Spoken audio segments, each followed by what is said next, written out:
स्वागत है आपका अजब गजब कहानियों में। यदि आपके पास भी कोई अच्छी और इंटरेस्टिंग स्टोरी है तो आप हमें कमेंट सेक्शन में लिख सकते हैं ताकि अगली कहानी आपकी हो। एक अनोखी खोज। गर्मियों की एक तपती दोपहर थी। शहर के बाहरी इलाके में स्थित एक छोटा सा गांव था जिसका नाम था शांतिपुर।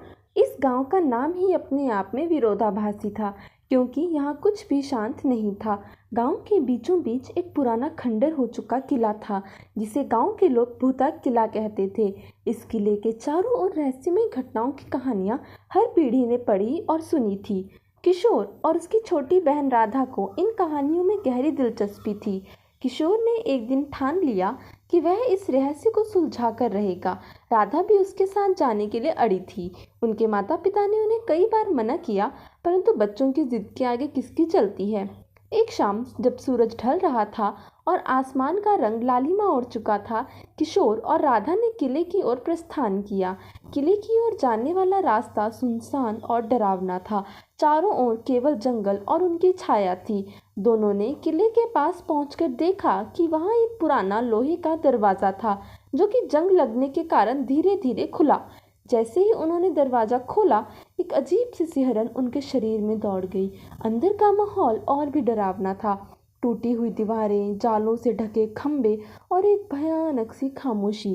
किले के भीतर कदम रखते ही उन्हें एक आवाज़ सुनाई दी, मानो कोई उनके आने का इंतजार कर रहा हो।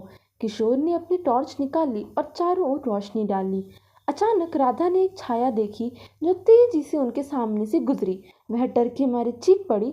किशोर ने उसे संभाला और कहा, शांत रहो, हम मिलकर इस रहस्य का पता लगाएंगे।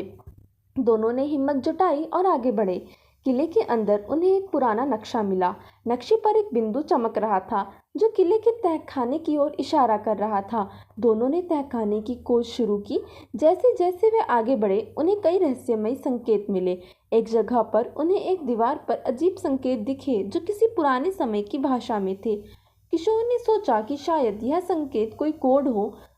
उन्हें संकेतों को ध्यान से देखा और कोशिश की कि उनका मतलब समझ सके। अचानक उन्हें एक पुरानी किताब मिली जिसमें इन संकेतों का अर्थ लिखा था।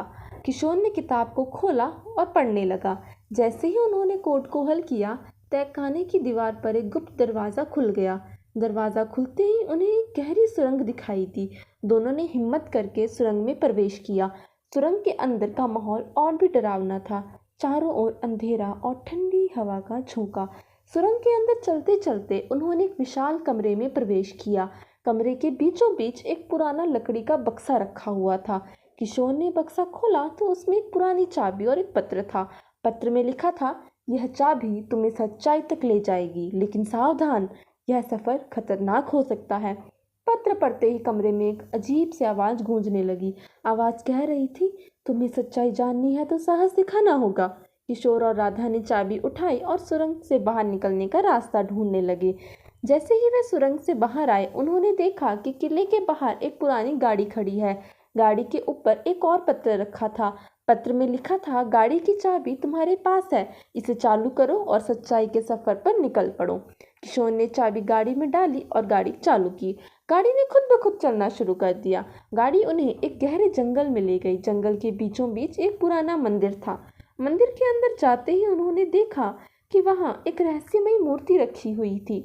मूर्ति के पास एक और पत्र था।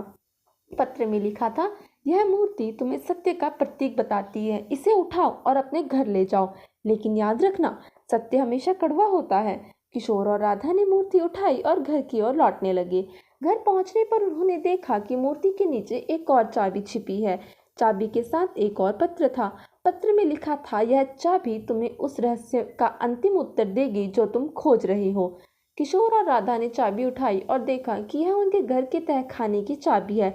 उन्होंने तहखाना खोला और देखा कि वहाँ एक पुराना संदूक रखा हुआ है। संदूक खोलते ही उन्हें एक पुरानी डायरी मिली।